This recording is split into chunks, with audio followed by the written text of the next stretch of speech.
Hi.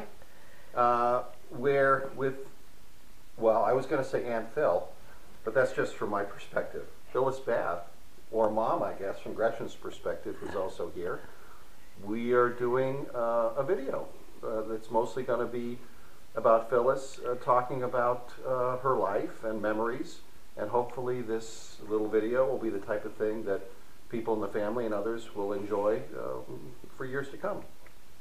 So, we don't, without further ado, Phyllis Bath. Yes. Where?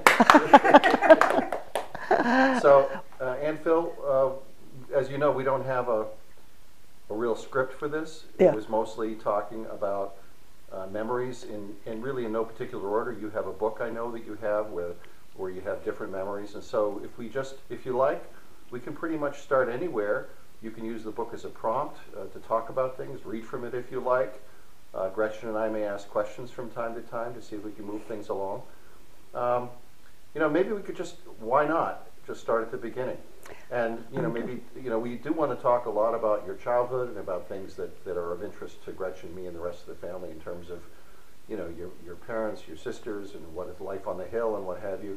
But, let's go, well, why don't we start all the way back and just talk a little bit about, like, some of your first memories and some of the first things you know. We can then move on from there. Well, okay, I think probably then we will start on Anglin Lane. Actually, I left Anglin Lane when I was about 7 years old. And my memories, I don't have an awful lot of specific memories about Anglin Lane. I have a lot of feelings in regard to it. It was a very warm place to grow up. We had the Benson family lived next door to us, and they had several children. And it was Earl and Evelyn with the mother and father, and they had Bert and Earl and Virginia and Belva and Carol. Belva was my friend. She and I were about the same age, and we were sort of left out of the big activities that my sisters were involved with. They did their thing, and we were just tag-alongs, really. But Belva and I were good friends. I've often thought of her. Once I moved to New Jersey, never saw her again. But I have seen some of the other members of the Benson family. But it was a nice place to grow up, and across the street from our house was what we called the Rocks. And there was almost an initiation. It looked enormous to me then. It probably was really fairly small. But there was a crevice, and you had to be able at some point to be able to go from the rock over here to the rock over there. And once you did that, you were initiated. But so that was sort of fun and a little bit dangerous seeming. And Helen Anderson lived next door, and we were very good friends. And we went over to the Rocks one time, and she cut my horrible Falstrom hair into bangs that never grew in. Even when I went to New Jersey, people asked me what I had done to my hair. But anyhow, we were good friends too. So it was just that's mainly what I remember about those years on the hill.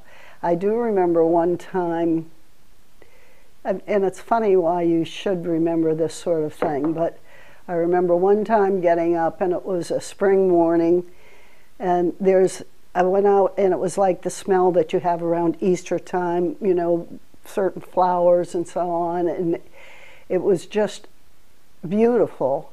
And there was a drone of an airplane above just a quiet airplane, and it was warm and sunny, and it was just a wonderful feeling. And I can remember telling a friend of mine about that once, and she used to watch the man on PBS who is kind of an inspirational speaker, and I guess that feeling is what you call bliss.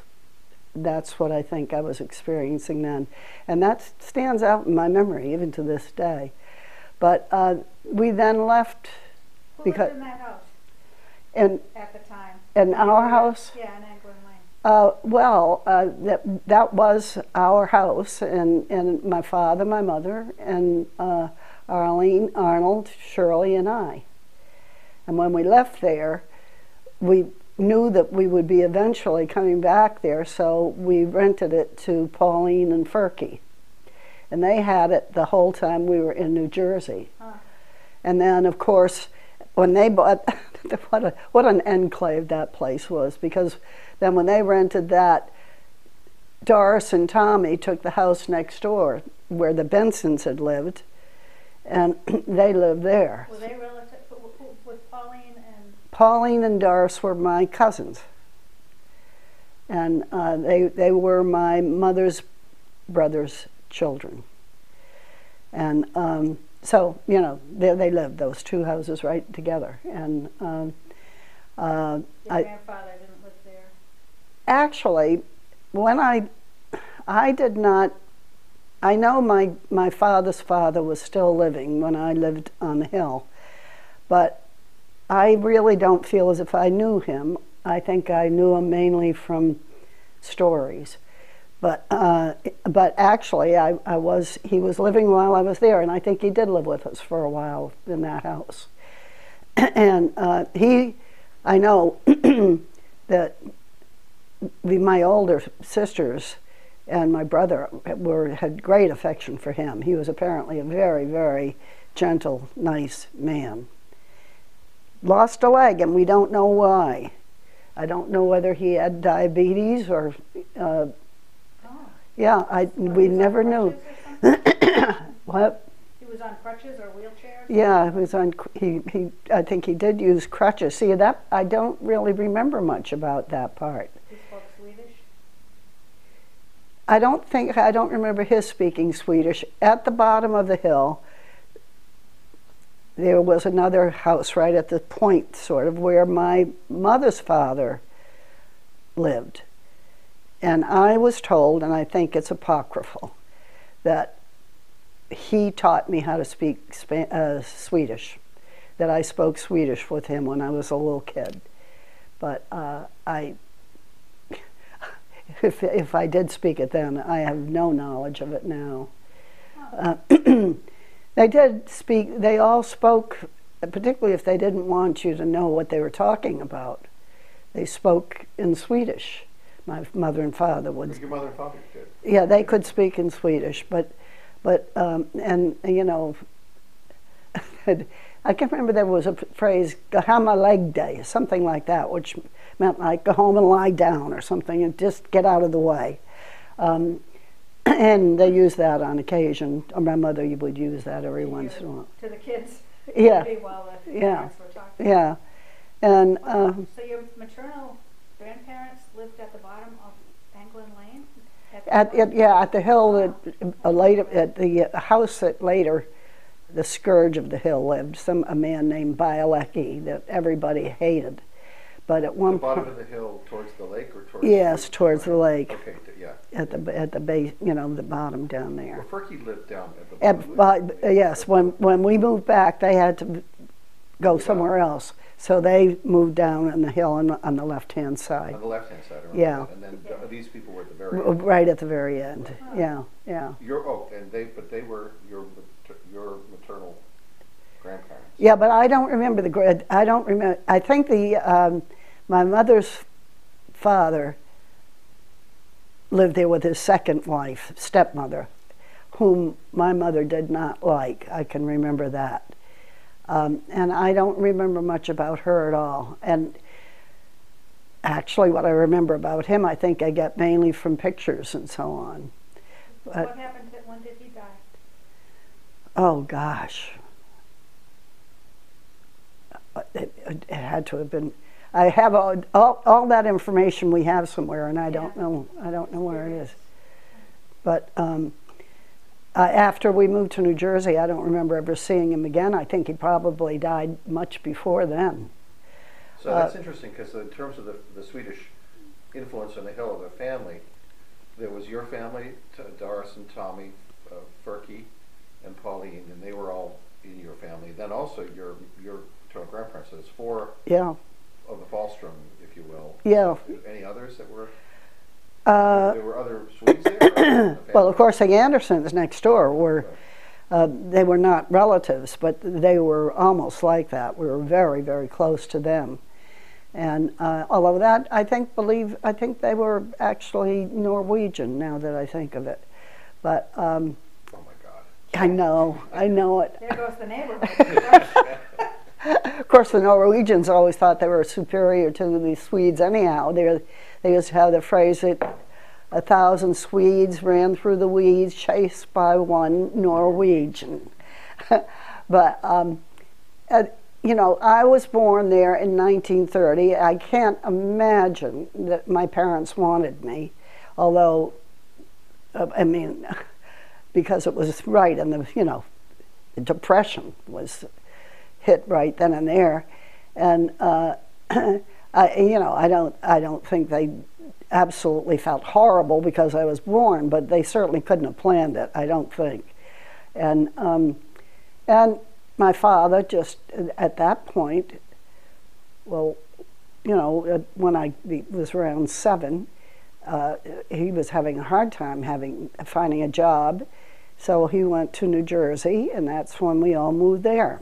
Had to have been a terrible wrench for my mother, I think, because she was not somebody who made friends easily or adjusted.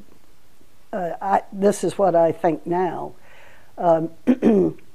easily to those kind of changes, and she was very used to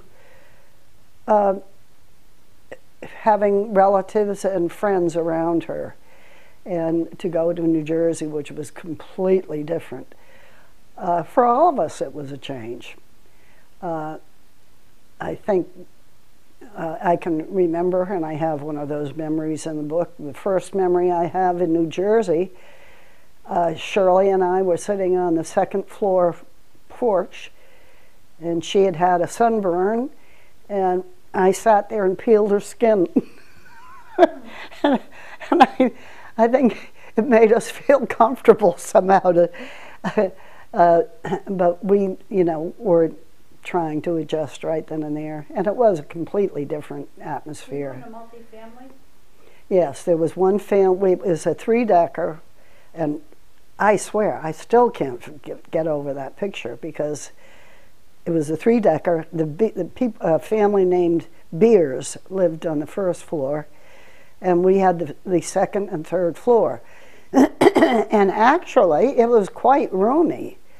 We had the porch, a living room, and we had the piano in the living room, and radio and chairs and all of that. In back of that was a dining room, a fairly good-sized dining room, and behind that was the kitchen, which is where we usually ate. And there was a large bedroom off of the kitchen, which was my mother and father's, and then a small one off the dining room, which was where I slept. I have a cough, frog in my throat, and it's bothering me.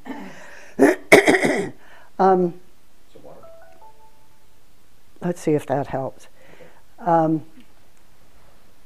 Then upstairs on the third floor were 2 really good-sized bedrooms where Shirley and Arlene shared one, and Arnold had the other.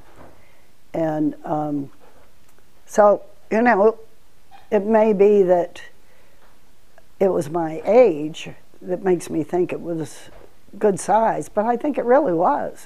A lot of those places did have quite a, even here in Worcester, some of the, yeah, that would be good, thank you. Some of the places in Worcester that are 3-deckers and so on have quite a bit of room, and that I think really did. It was quite roomy. Who played the piano? Well, we all, Shirley didn't play at all. Arnold sort of played by ear. You know, I don't think he read anything. I was the one who really played the piano more than anybody. And my father wanted me to take piano lessons. He also wanted me to take trombone lessons. Excuse me. Yeah. Well, he played. He didn't play the piano. He played trombone. he played the trombone. Arnold played the trombone. My grandfather played the trombone. And, you know, so there were 3 generations who Your played. father's father? My played father's trombone? father. Was he there? Huh? Was he down in New Jersey? No. Mm-mm. What was the job that required your father to move to New Jersey? Well, he was a machinist. And so Crocker Wheeler, I don't know why, you know, gosh, when we left Massachusetts, as I say, I was 6 or 7 years old, and I have no idea what the situation is as far as where he was working and why he didn't have the same job or whatever. But Crocker Wheeler was, you know, that he had to go somehow, for whatever reason, to New Jersey to get work. And how is it that he knew that he would return, so you rented the house rather than saying you're moving? did you say how did he? Yeah, I mean, you said we knew we were coming back. Well, I think it was because they wanted it that way. Oh, okay. They didn't You know know, how they would come back. Yeah, Just playing they just assumed that probably this would be temporary, and they wanted to make sure that if they moved back to Massachusetts, they had the house. How long did it end up being in New Jersey then? How long did we Yeah. stay? Well, I went there when I was in the 2nd grade and came back when I was a junior in high school. Okay. So we were there Yeah.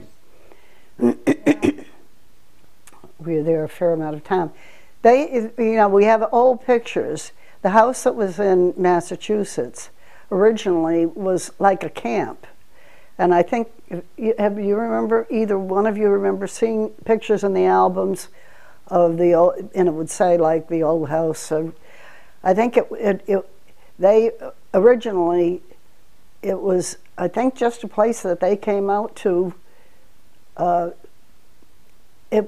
When I say camp, it wasn't like a tent or something. It was a house, but it wasn't the structure that finally was Because it was put on the up. water, it was more like one of those Yeah. places that people would go for. They lived summer. in Worcester, and they came out and stayed. So who lived in Worcester? Your parents, when they were married, they Mhm. lived in Worcester with any of the kids? I'm not sure. I would imagine at least Arnold. I think Arnold, and of course there was another girl, Muriel, who died in infancy. And I think they maybe lived in Worcester. Was that in Quinsigamond Village area? Over there? Yeah, I think probably, yeah. Mm. Oh, wow. You're not sure? Huh. Well, we do have more of that information, but I don't, you know, I don't have it right now. And my mother worked for a family. There used to be an established business, and I think it was mainly in the grocery business, and the name was Arnold, the Arnold family. And I think that's how Arnold got his name. He was named after, I think she was very fond of them. And so anyhow, we ended up in New Jersey, and I went to Stockton School, which was, you know, maybe 2 blocks over, small school, which I walked to. And I think about that, and I think, you know, here I am, about 7 years old, walking to school. Never did it occur to me that and I never heard of a single soul ever of any of my friends or people that we knew who were molested or picked up, or that we even had. I don't think my mother ever worried about it. You know, it never occurred to her to think This that was East Orange, right? this was East Orange. How urbanized was it at that point? What was it like? Well, I mean, it was pretty urbanized. It was not, you know, we lived on 18th Street. And, I mean, there was house after house. Now, if I look at that picture, it really looks like they were all crammed together. And I think they really, in a way, were. You had an alleyway in between, you know, each house. But that was all this wasn't right in the middle of the city, but as you went up closer towards the high school, you know, it had the main street had a lot of stores, and it was pretty urbanized. Johnny Goodwin's was raised. His mother lived on Grove Street, which was several streets up closer towards the high school from 18th Street, and in a nicer area, really. But and that was getting more and more urbanized. So What was the number on 18th? Because I'm 16. 16. 16, 18th Street? 16 North 18th North Street. 18th Street. And you had the first one you looked at. You had 18th North 16th Street. Okay, so I did get the right one. But eventually, the one you got, I mean, I wouldn't identify it. I didn't look at all like anything I had ever seen. But you obviously must have gotten the right one. But So what about, since you left when you were a junior, that would mean that your brother and sisters had graduated from East Orange High School, I guess? yep, And then, so where were they? What was happening in their lives when you were, Arlene, during that period of time, well, when you were, by the time you were in high school, I guess, or ready to move back? What was everyone? oh well, they both had jobs, and I think they both worked at the same company. They worked for Weyerhaeuser. Have you ever heard of that? Yeah, the Yep. Yep. What is it? lumber. Yep, Yeah. lumber, and they worked there. Your sisters? Yep. And what about Arnold? Arnold, I think for some time worked at Crocker Wheeler also. Back in Worcester? No, he when we moved to New Jersey, he did stay in Massachusetts for a while, but then he moved to New Jersey and stayed with us, and I believe worked at Crocker Wheeler. So Crocker Wheeler was a New Jersey place that Yeah. your father was working at? Yeah, Okay. yeah, Huh. and I think your mother, I think, had the hardest adjustment of all, because So when they moved back, when moving to New Jersey. How old was she? She was actually in high school at that time. Shirley went to Columbian Junior High School, and I went to I was in second grade. Shirley must have been. She was in junior high school, so she must have been in sixth or seventh grade. Seventh grade, and then Arlene was in high school. And East Orange High was a very sophisticated school. It was so different from Shrewsbury. It was incredible. And it had sororities. It was very style conscious. It was very diverse. A lot of blacks, a lot of Jewish. And Arlene came from this small town in Shrewsbury, and an even smaller place on Anglin Lane. She into a play. I think at the time she didn't. She's spoken of this. We didn't have didn't know about deodorant. You know, all of this. She had to. My mother was not aware of a lot of that stuff, I think, and she had to. She was just sort of thrown into that circumstance of this big, enormous high school. Clothes were very important. And I got the best deal because I just started when I was in second grade, and I, met my friends there and just went up through the school system. And by the time I got to high school, I felt very comfortable. Shirley was more comfortable than Arlene. I think your mother told me that she never escaped that feeling of a little bit of a feeling of inferiority in that high school age when she'd meet or be involved with anybody in that age group. However, she made friends better than Shirley did, and their friends that they had, and they had a good group of friends, were mainly because of your mother, because well, you know, I mean, maybe she wasn't always outgoing as a mother, but she was a very outgoing person. Oh, yeah. And very smiley, and she's the one that made friends, and I think Shirley just drifted along with, Really? yeah, with all of that. But they, you know, I didn't have much contact with them. I thought they were wonderful, but, you know, they were just too much older than I. And Shirley, I think, thought I was a real pest. So she wanted to go to the movies one time, and my mother said, that's fine if you take Phyllis. So she decided not to go. Gee, I'd rather do anything than take Phil. Oh, so, but I had a lot of friends too, and I actually, I think about it now, and over the years, it's always been important to me to have a lot of friends. But you know, I had Joyce Leyland, Joan Martin, Ann Costello, Barbara Chandler. But we made little clubs. We had the Jungle Club, and we had a Pirates Club, and we'd meet at different houses. And the Jungle Club, we'd climb up in the tree behind Joyce Leyland's house, and that was our Jungle Club. But we were really, you know, really very good friends. I was wondering what people did before Google and Facebook. Yeah, I know. It sounds so pretty. You know, really it is. Wasn't it terribly primitive? You had deodorant. I know. So But was the family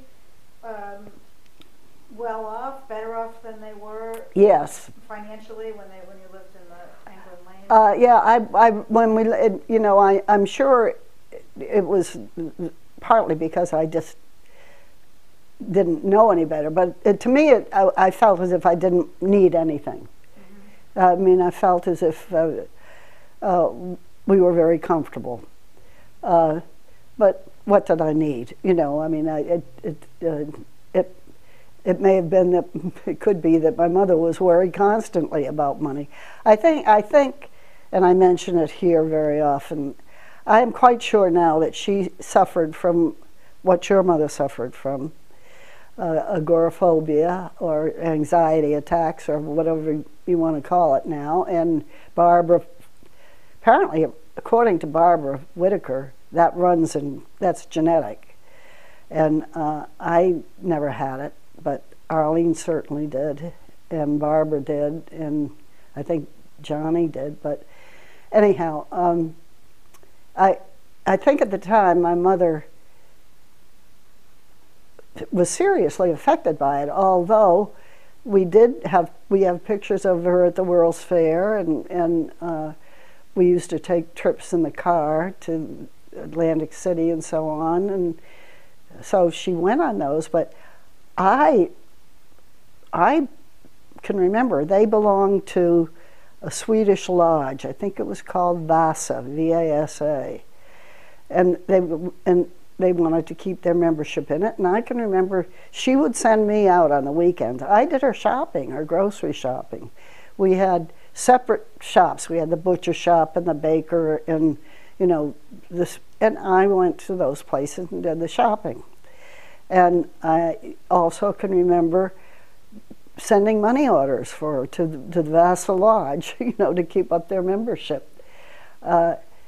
So she found it hard, I think, to go out and do anything. And I, you know, at the time, I didn't know what that all meant, but I think probably it was an indication of the fact that she had problems going out.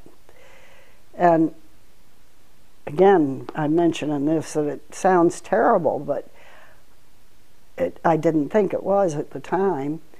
But I had very enlarged tonsils, and I had a lot of problems with them. And the doctor would come and say, you know, she's really going to have to do something about that. And eventually, they had to be taken out. And the way it was done. Arlene took me on her way to Weyerhaeuser to work. We got on the bus, and she dropped me off at the hospital. and I went in and had the operation. How old were you? At that point, I think I probably was about 14. And because I was in high school, I remember that when I came back, Dr. Jones, who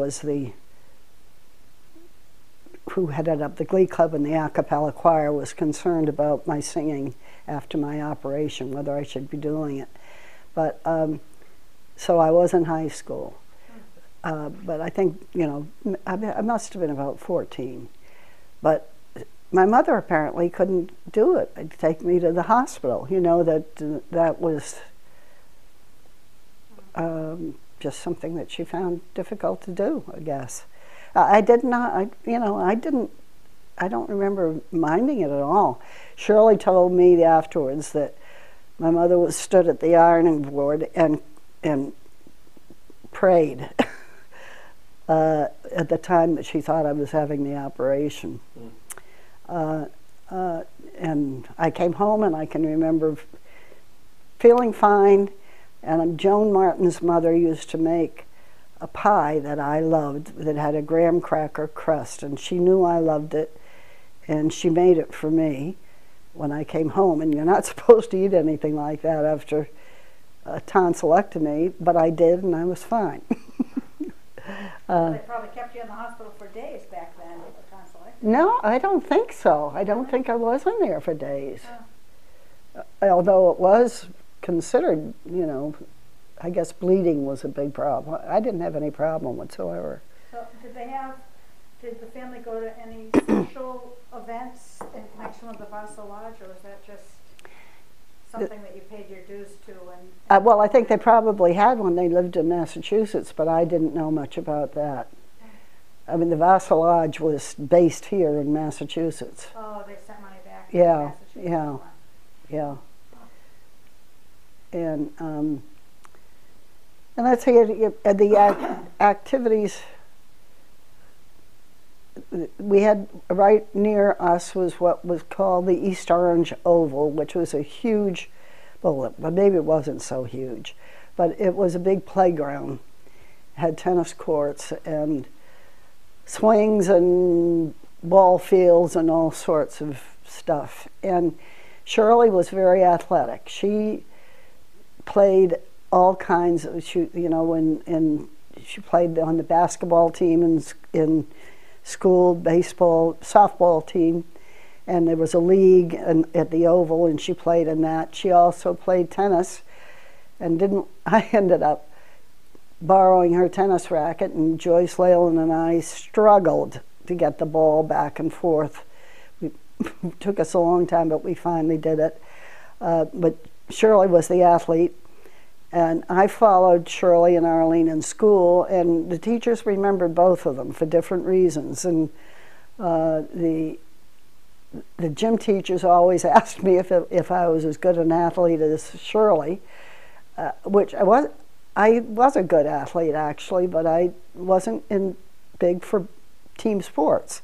So I didn't do much of that, and they were always disappointed in that. And Arlene was very good. I remember her French teacher remembered her very much, and she hoped that I was as good as Arlene was in French. So they did remember.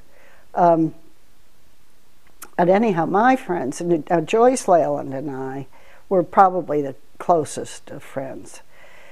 We saw a bit of them, Dad and I did, even after she married. They came up here and visited. I don't know if you ever remember them being here. And we went to visit them one time. Did they have the child with the cleft palate? Yes. Oh, yes, I do. Yeah. And we went down to visit them one time, and I think their son's name was Gary, and he hit Billy with a broom or something like that. But anyhow, Joyce and I were very good friends. And fortunately, we must have had sort of similar tastes, because we went to see a movie called A Song to Remember. And in it was an actor, Cornell Wilde, who played Frédéric Chopin. And oh my gosh, we loved that movie.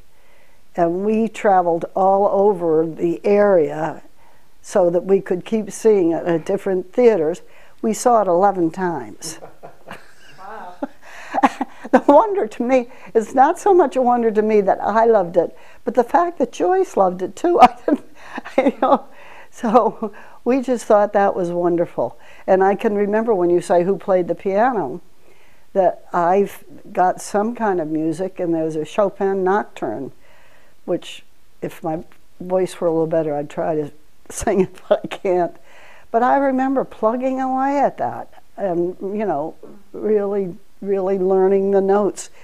I really taught myself the left-hand notes. They're different on a piano, as you know, but I taught all of that to myself. But well, we sure hit all those theaters we could possibly find. We had 2 theaters near us in New Jersey. One was the Beacon Theater, and the other was the Tivoli. And there were many others within the town and in Newark, but these 2 were close to us. And it was at the Beacon Theater on a Sunday afternoon, as I said before, that I came out and we found out we were at war.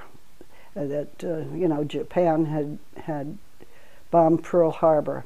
How did you find that out? Were there newsboys yelling it on the streets? Holding up newspapers? Yeah, Talking, or what? there probably were, but I just remember everybody talking about it.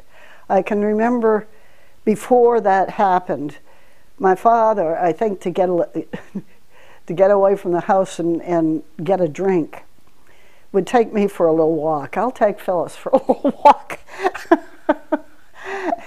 and he would take me to Orange Street, and there was a place called DeVito's, which made taffy, not saltwater taffy, but all sorts of taffy. Wonderful, wonderful candy. And so that was my treat. Meanwhile, there was a bar on the next corner, and my father would go in there and have a little snort. And he didn't stay there a long time, but I can remember when we would do that before the Japanese actually bombed Pearl Harbor.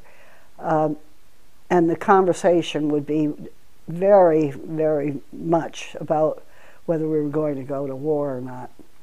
That always, everybody that we met people as we were there, and he met people in the bar, and I remember there was a lot of talk about whether we'd be going to war. At that time, was it the custom for families to sit around the radio listening to the Oh nightly gosh, news or yes. anything like that? So.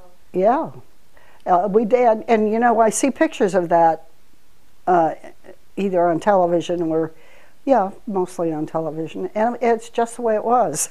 You can't see anything on the radio, but we were sitting around the radio just as you do around television, and that was the nightly experience. And once the war was raging,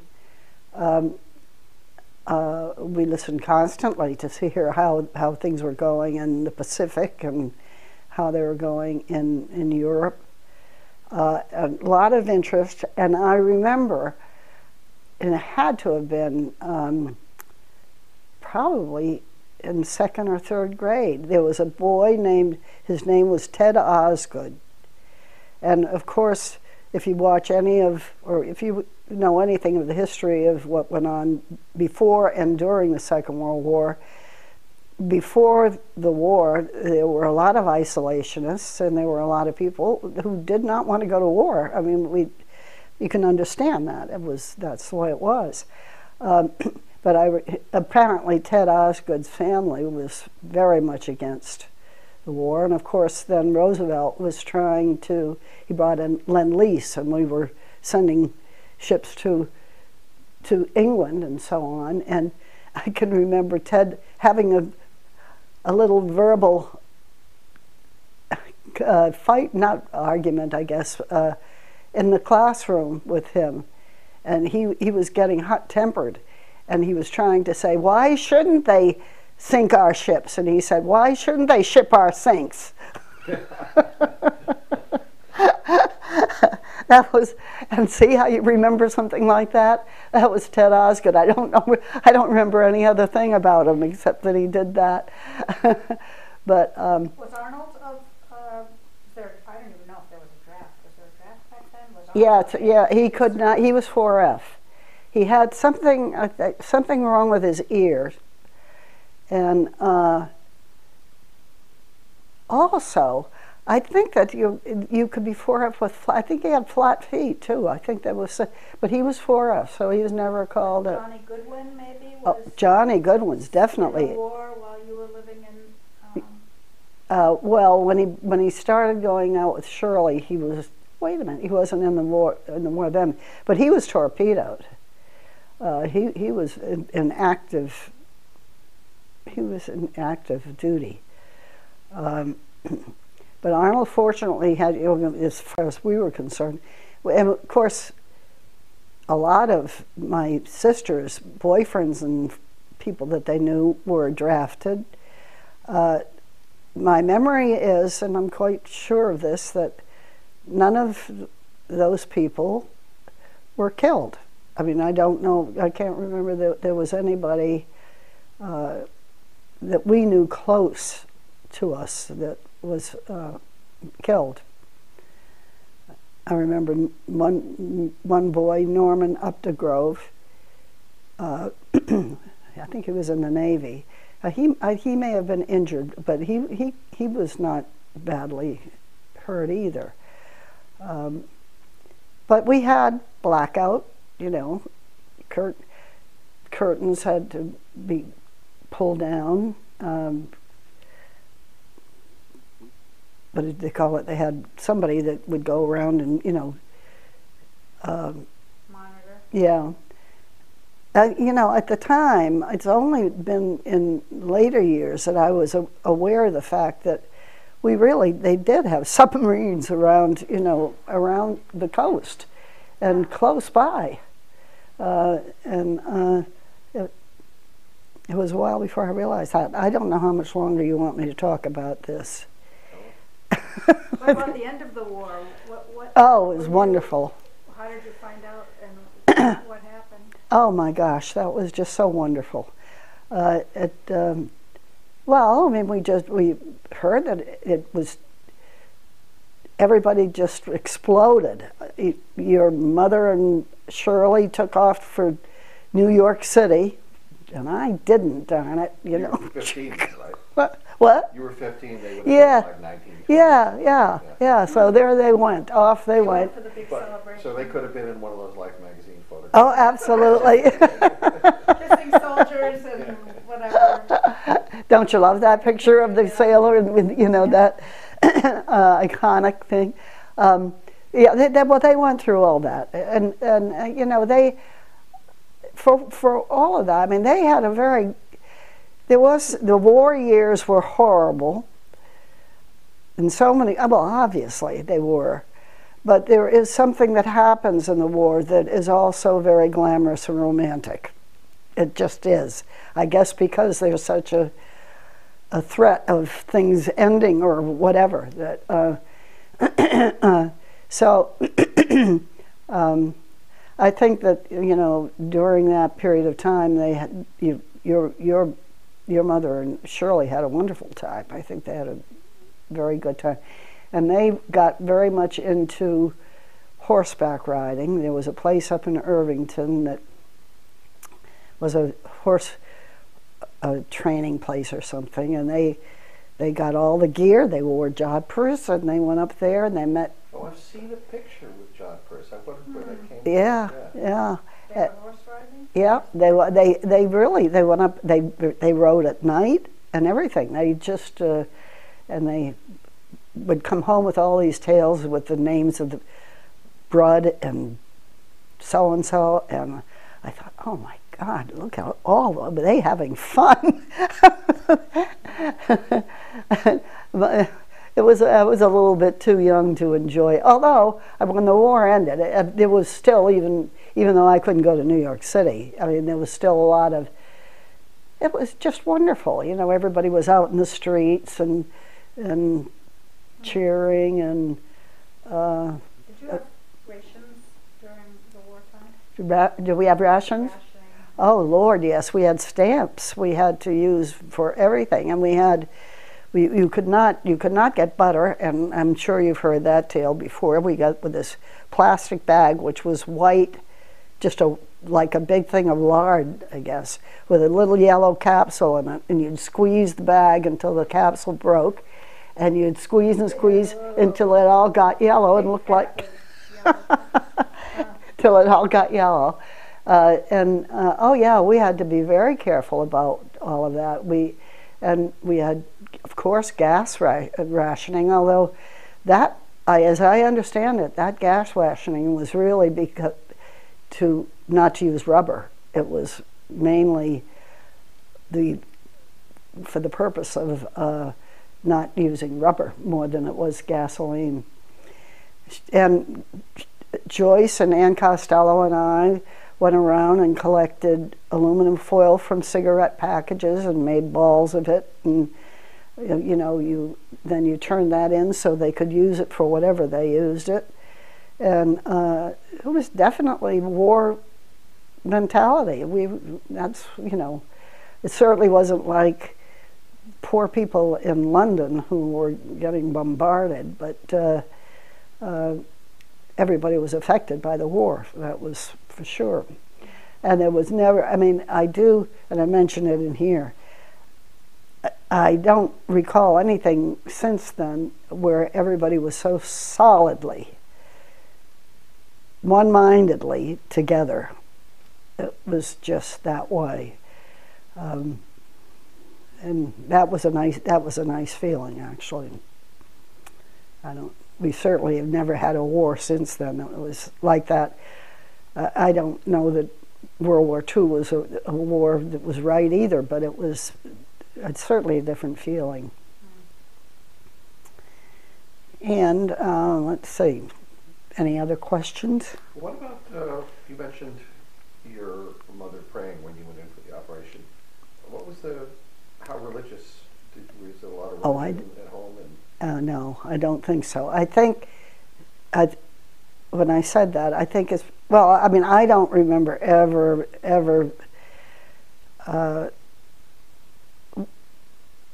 any emphasis on religion at all. They were Lutheran, basically.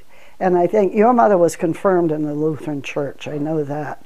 And when I lived in Massachusetts, there was a community house down near where Polly's, do you remember they always talked about Polly's, which is a bar? But I guess you don't remember that. And by the lake, yeah, we're by Anglin Lane. But there was a community house there, which was where we went to chapel. And so I remember doing that, but there was never any real emphasis on religion. You didn't go to church as a family? No. Huh. No. And but when I moved to New Jersey, I went to church regularly. I did. And I picked up Joyce Leland, and the two of us went to church. And we went to a church called, oh gosh, I can't think. It's not Presbyterian, it will come to me. But it was a large, well-established church. And the people